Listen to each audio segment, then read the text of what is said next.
Bonjour et bienvenue à l'émission Paroles de femmes. Nous continuons notre série sur l'évangélisation. Nous avons parlé de la compassion, nous avons parlé du témoignage personnel et aujourd'hui nous allons voir le rôle de la prière dans l'évangélisation car il n'y a pas d'évangélisation ni même de témoignage sans prière si nous voulons avoir de la puissance, que nos paroles aient de la puissance. Parce qu'il semblerait, Violette, qui est notre invitée encore pour toute cette semaine sur l'évangélisation, que sans la prière, nous allons manquer de puissance.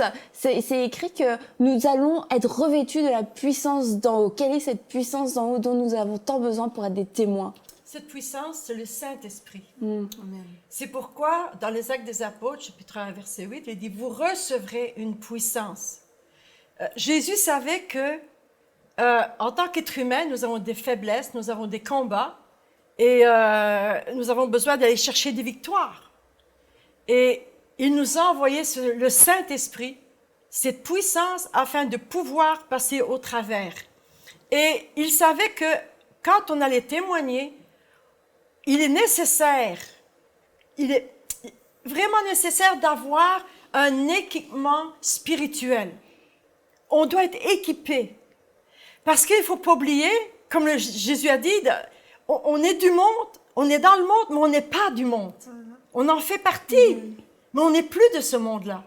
Puis, c'est nécessaire d'avoir cet équipement, d'être revêtu, d'être rempli du Saint-Esprit, afin de pouvoir aller et partager, afin que nos paroles puissent avoir un impact, parce que c'est le Saint-Esprit qui convainc de péché. On pourrait dire n'importe quelle parole, on pourrait écrire le plus beau des poèmes. Ce n'est pas ça qui va rejoindre le cœur de la personne. Parce que ce n'est que des paroles. C'est pas dans nos paroles qu'il y a une quelconque puissance. C'est l'esprit. C'est l'esprit de puissance. Et ça, c'est dans nos temps de prière, Exactement. dans notre vie de prière personnelle qu'on va être revêtu. Exactement. Il faut vraiment prendre du temps. Avoir des temps d'intimité avec le Seigneur. On a besoin de ces temps-là pour nous ressourcer. On va se ravitailler. On va chercher en Dieu ce qu'on a besoin afin de pouvoir aller. Quand Jésus a dit, comme on parlait tantôt, « Allez, portez la bonne nouvelle », le Seigneur ne nous a pas envoyé les mains vides. Il nous a donné des armes. Parce qu'il savait que, comme je disais, on est dans le monde, mais on n'est plus du monde. Et quand on parle du Seigneur, on va sur le terrain de l'ennemi. Et ça, bien souvent, on oublie ça. Qu'on rentre, on pénètre sur le chemin, vraiment le terrain de l'ennemi. Et on va rechercher ce qui a été volé. C'est un combat spirituel. C'est vraiment spirituel. Alors, il ne faut pas aller en étant désarmé. C'est bien ce que combat, vous dites, oui. Quand un soldat va au combat, premièrement, il y a de l'exercice. On ne peut pas aller envoyer un soldat comme ça sur le terrain sans avoir eu de l'exercice. Il faut qu'il sache courir, il faut qu'il, tu sais, physiquement même, il doit être en forme. Et il a des armes. Il a toutes sortes d'armes, défensives, offensives. Tout dépend à quoi on doit faire face. Alors, c'est pourquoi il est bon d'avoir un temps d'intimité avec Dieu pour aller chercher ce qu'on a besoin. Dieu veut nous le donner. Tout est là. Jésus sur la croix, qu'est-ce qu'il a dit? Tout est accompli. Mais c'est pas parce qu'il a tout fait qu'on doit se mettre un peu la bouche ouverte au-dessus d'un poirier en attendant que la poire tombe. On doit aller le chercher. Et c'est dans sa présence. C'est dans sa présence qu'on reçoit vraiment tout ce dont on a besoin. J'aime vraiment ce que vous dites. Dieu pourvoit. Oui, j'aime la comparaison avec... La poire? Non, le soldat. Ah oui. Mais en fait, c'est ça, c'est tu sais, quand on va dans notre monde, dans notre vie, et on veut témoigner, il ne faut pas penser que ça va se faire sans combat spirituel, sans opposition. Et si on n'est pas rempli jamais, eh bien, on va être totalement desséché à sec. Dépouillé. Oui, c'est ça. Et même Jésus, on le voit souvent, il avait vraiment une vie de prière très intense. Ça dit souvent, il partait à l'écart, soit dans sa barque, soit sur le mont des Oliviers, où il allait à l'écart. Il prenait du temps seul avec son Père, parce qu'il avait besoin de recevoir sa portion. Et si on ne connaît pas Dieu personnellement, mais je pense qu'on n'aura rien à dire, en fait. On n'aura rien à partager. Mais si vraiment on a pris ce temps-là, puis l'autre jour, on a parlé du temps aussi. Souvent, c'est comme... des fois, on va dire on n'a pas le temps, on n'a pas de temps à investir. Mais on ne peut pas se permettre de ne pas avoir le temps, en fait, de nourrir notre relation avec Dieu, parce que c'est ce qui fait notre force. Quand on entre en relation avec Dieu, on est rempli. C'est là qu'on a des révélations. C'est là que le Seigneur nous transforme, nous change, nous enseigne de nouvelles choses. Donc, si on est... En fait, la vie chrétienne, c'est de gloire en gloire. Donc, si on est constamment rempli, bien, on va avoir quelque chose à donner quand on va sortir et on va être sensible à l'esprit, comme on a parlé aussi. On a besoin d'être sensible à l'esprit pour savoir exactement ce que les gens ont besoin. Donc, cette vie de prière... C'est d'abord à l'exemple de Jésus, mais c'est quelque chose qui est essentiel. Et on voit les disciples, les apôtres, qui demandaient la prière à l'Église, de les supporter, de les soutenir dans la prière, pour qu'ils puissent annoncer la parole avec assurance et comme ils devaient le faire. Donc c'est ça de saisir vraiment ce que l'Esprit a à dire précisément pour telle et telle personne. Et ça va être dans la prière. Et puis aussi dans la prière, Dieu peut nous révéler des personnes spécifiques à qui on doit parler, comme Pierre avec la vision de sa nappe. Parce que ça, c'était quand même un peu spécial. Mais c'était une vraie direction. Parfois, Dieu nous surprend. Et je crois que Dieu aime nous surprendre. Parce qu'il veut que justement, on soit malléable, attentif. Et Dieu veut nous montrer que si on lui fait confiance, si on s'abandonne, qu'on est obéissant, qu'on est à son écoute, Dieu nous montre, moi, voilà ce que je peux faire au travers de toi. Et c'est vrai qu'on peut être surpris dans notre témoignage. Et si on a été dans nos temps de prière, on a la ressource qui est là, même si on ne s'en rend pas compte. Au moment précis, ça vient. Puis on se dit, waouh! Et voilà que c'est parce que j'ai été dans l'intimité de Dieu. C'est important. C'est important. Puis tu mentionnais tantôt quand quelqu'un prie. Par exemple, nous, on a quelques personnes qui prient pour nous dans le ministère. Et on le ressent. Quand on était à l'île Maurice, il y avait des moments où je sentais vraiment comme des mains en arrière de moi, parce que bon, il y a 9 heures de décalage. Le voyage, on a fait ça, on a voyagé, on est parti le 9, on est arrivé le 11, 3 jours. Et quand on est arrivé, on a prêché tout de suite. Alors le décalage horaire, 9 heures de décalage, la chaleur, il faisait 40 degrés. Hein? Et l'adaptation, tout. Mais il y avait des moments où mon corps physiquement, avec la chaleur, tout, mais je me sentais comme portée. Et je savais qu'il y avait une équipe en arrière qui priait. Et on a vu des choses extraordinaires. Donc c'est bon de prier aussi les uns pour les autres. Hein? C'est important. Et c'est vrai que parfois, Dieu nous demande quelque chose qui sort de l'ordinaire. Et vous êtes déjà surprise? Oh, comment donc? Oui. Oui. Bon, peut-être, juste à un moment donné, j'étais au collège biblique et ça allait être bientôt mon anniversaire. Et à une nuit, j'ai eu un songe. Dieu m'a donné un songe et le songe était très détaillé. Et Dieu m'a montré qu'il allait m'envoyer pour approcher Jodassin. Et je voyais vraiment tout. Je me suis réveillée, puis j'ai dit, mais Seigneur, comment je vais faire? Où est-ce qu'il est? Comment je vais l'approcher? J'ai dit que c'est Jodassin, je veux dire, tu sais. Pour les plus jeunes, tapez son nom sur Internet, vous allez voir qui c'était. Très connu à l'époque. Alors, on arrive dans la salle de cours, puis chose qui n'arrivait jamais, il y a un étudiant qui arrive avec un journal. Je croyais que Jodassin était dans la salle non, de cours. Ça aurait été bien, mais bon. Alors, il arrive avec un journal, il dit, oh, j'ai lu, il dit, qui c'est qu'il veut? Puis moi, je ne lis jamais le journal. Puis bêtement, j'ai dit, ben, donne-moi-le. Alors, je l'ai pris, puis je l'ai mis à côté de moi, le professeur arrivait. Puis sur un break, je prends le journal, je l'ouvre, et qu'est-ce que je vois? Dans un encart, Jodassin, à Bruxelles. Je dis, Seigneur, c'est ça y est, 1 + 1 = 2. Alors, quand on est rentré après les cours dans notre chambre, j'ai dit à mon mari, j'ai dit, tu sais, j'ai dit, j'aimerais avoir une chose pour ma fête.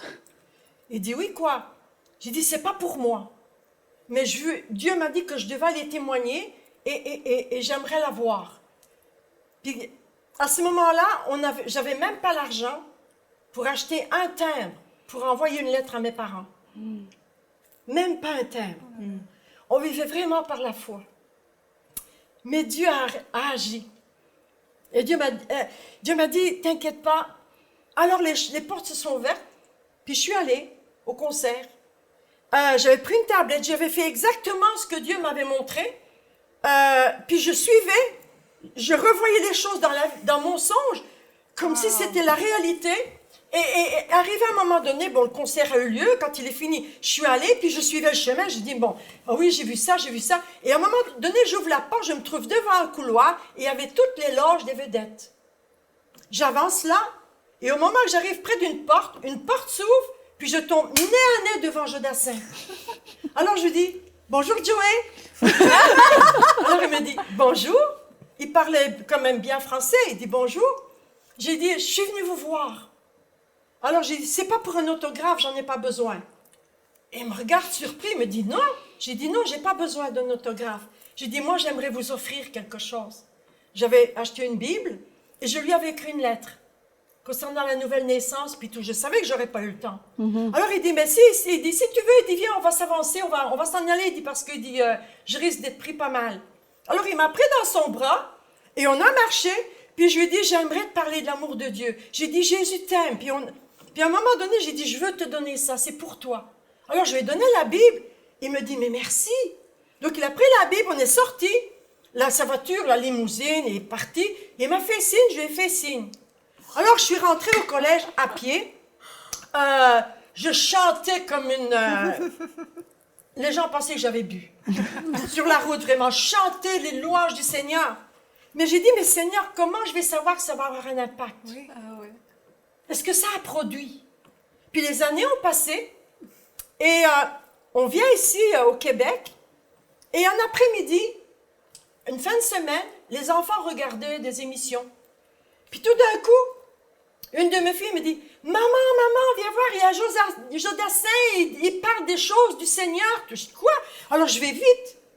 Alors je m'assieds dans le fauteuil, je regarde et le journaliste lui avait posé la question, il semble que tu étudies un peu de théologie. Il dit, qu'est-ce que c'est l'affaire de Dieu dans ta vie? Alors il dit, oui, c'est vrai. Il dit, j'ai reçu, il dit quelque chose qui m'a amené, qui m'a interpellé au niveau de Dieu.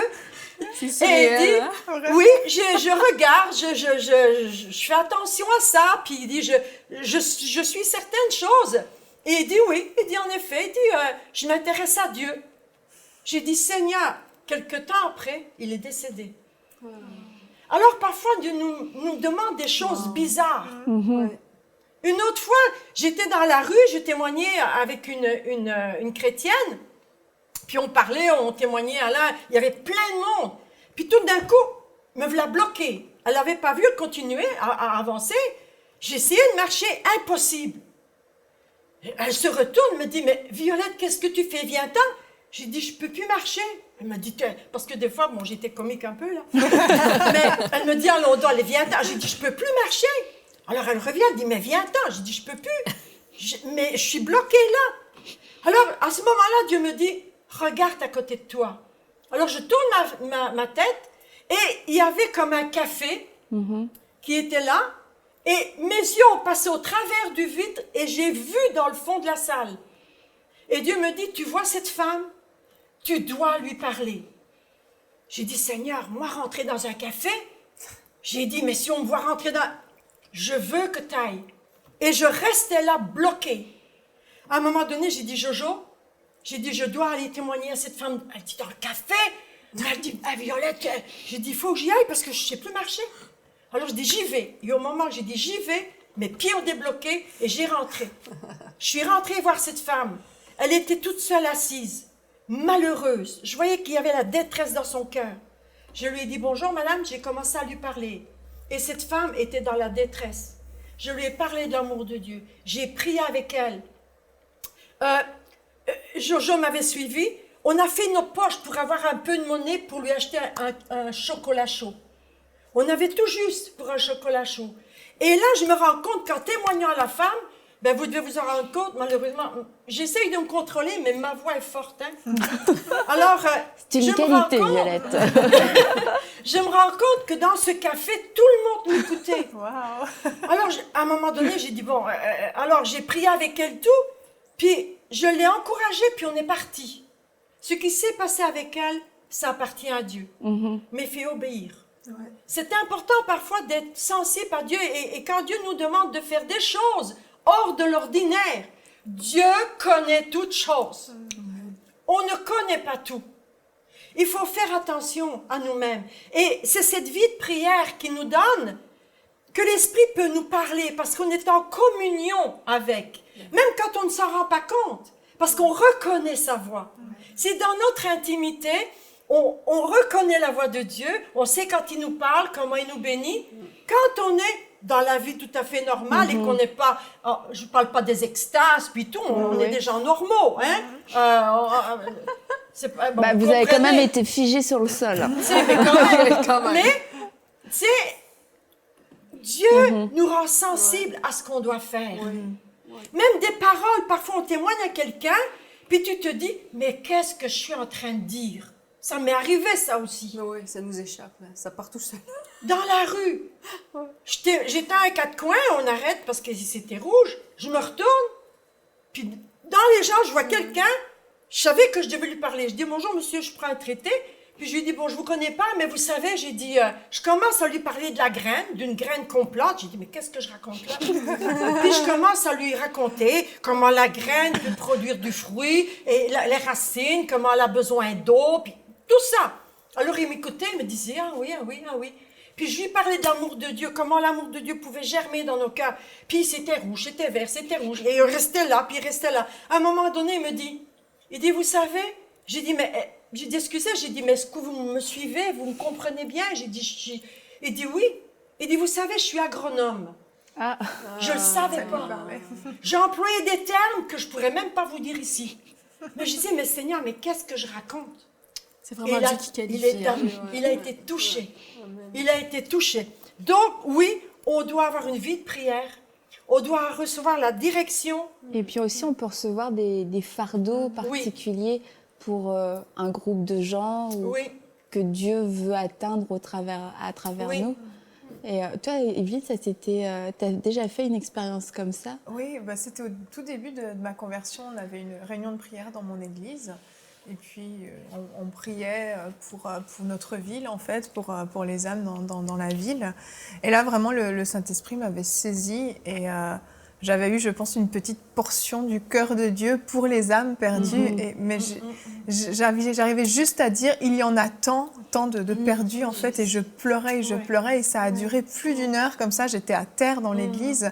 Et je réalisais vraiment la quantité d'âmes perdues qu'il y avait. Et ça m'est vraiment resté il y en a tant. Et c'est vrai, on reçoit vraiment des fardeaux dans la prière. Parfois, ça peut être pour une personne ciblée. Là, c'était pour un groupe de personnes. En l'occurrence, c'était pour les gens de notre ville, parce qu'on priait pour les gens de notre ville.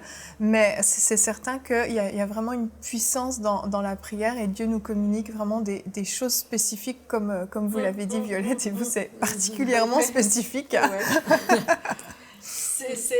L'histoire de l'agronome, c'est quelque chose. Oui, vraiment.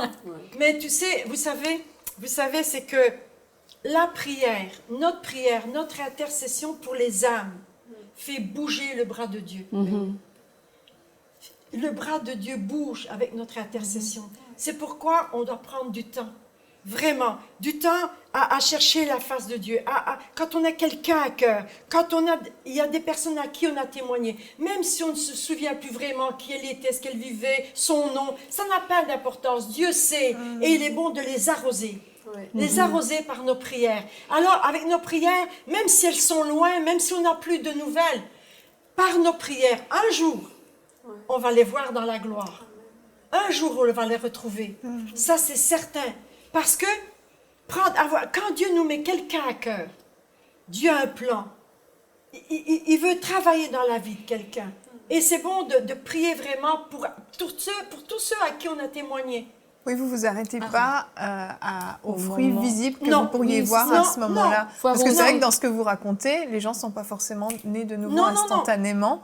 Mais Non. c'est ça, c'est Dieu qui vous a parlé. S'il vous a arrêté pour aller parler à Oui. cette femme, comme vous dites, il avait un Oui. plan pour elle.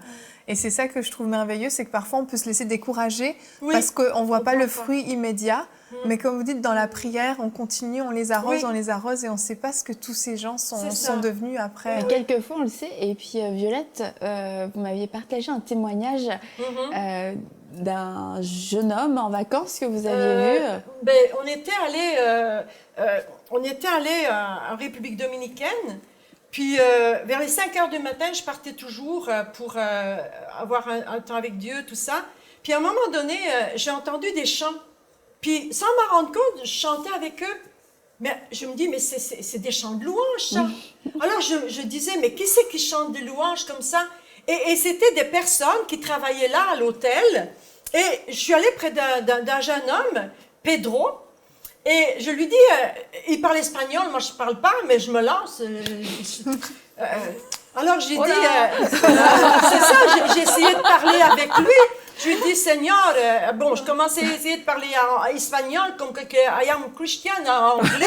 C'est anglais, hein? Je mélange tout, oui, je mélange. Parce qu'il parlait un peu anglais, alors je mélange l'anglais, un petit mot d'espagnol.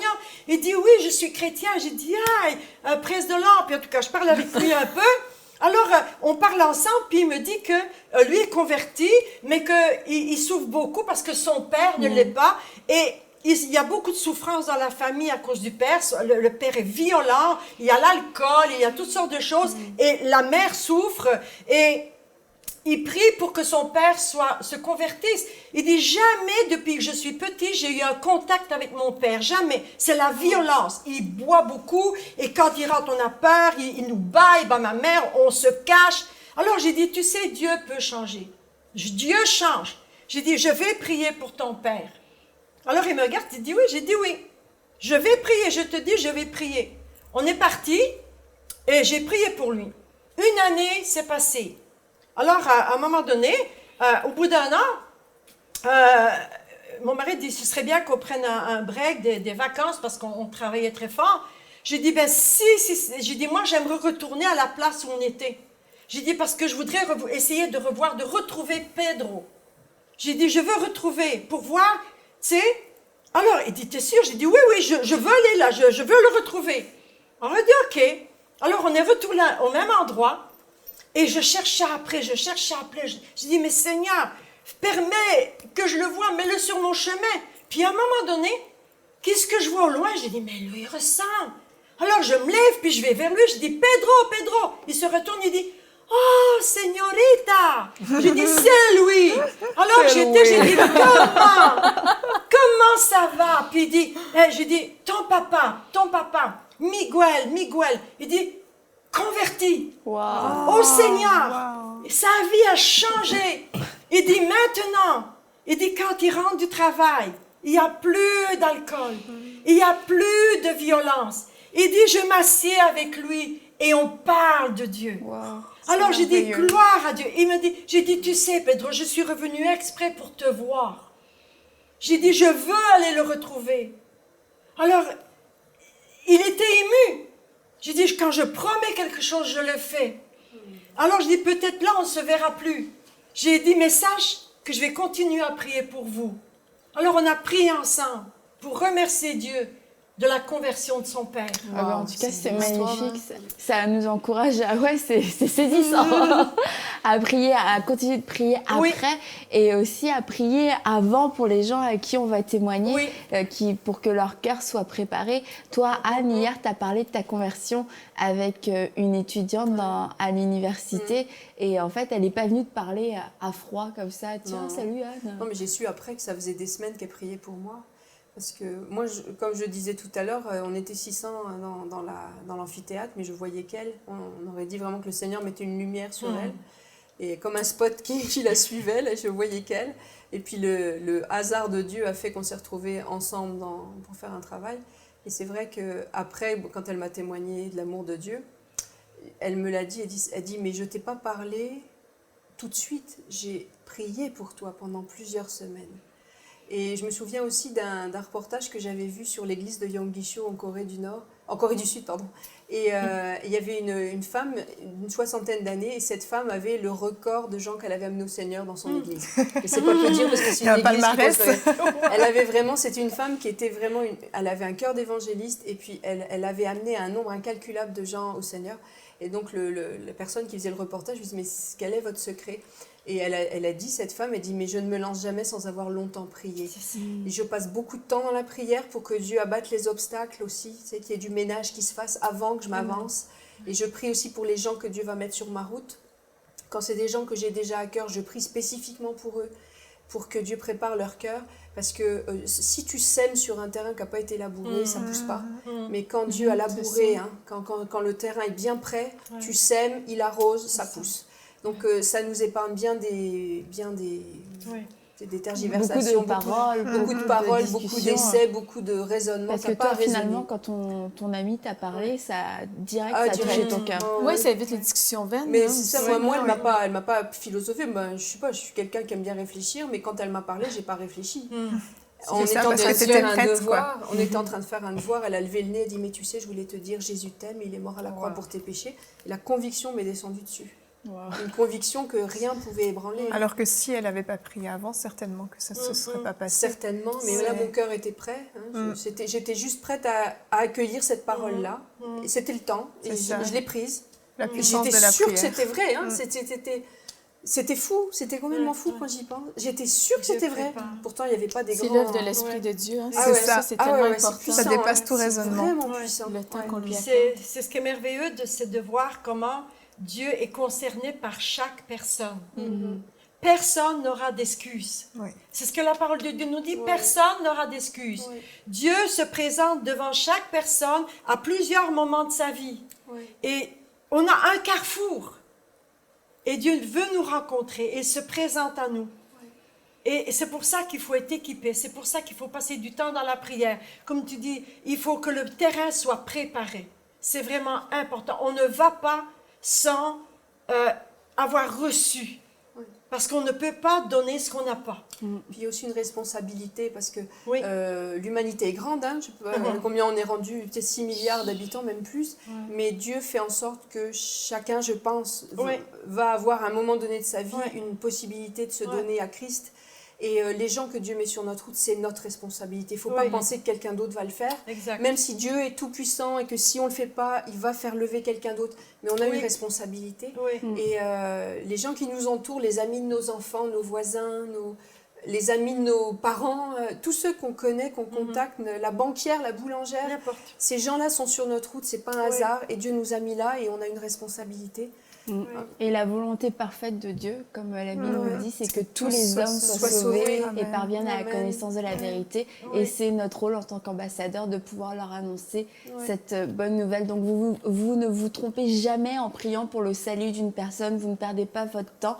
Et nous-mêmes, nous sommes tous le fruit de prières et de quelqu'un qui a prié pour nous, puis qui nous a témoigné, comme Anne l'a témoigné pour elle-même personnellement. Et nous aussi, on peut faire la différence dans la vie d'une personne pour toute son éternité, en prenant ce temps dans la prière, en recevant le fardeau que Dieu a pour nous. Et peut-être ça va être une communauté entière pour vous, un pays entier pour vous. Donc ne minimisez pas ce que Dieu peut vous faire dans la prière au travers de vous. À très bientôt pour une prochaine émission de Paroles de Femmes. Envoyez-nous votre témoignage à paroledefemmes@enseigne-moi.com.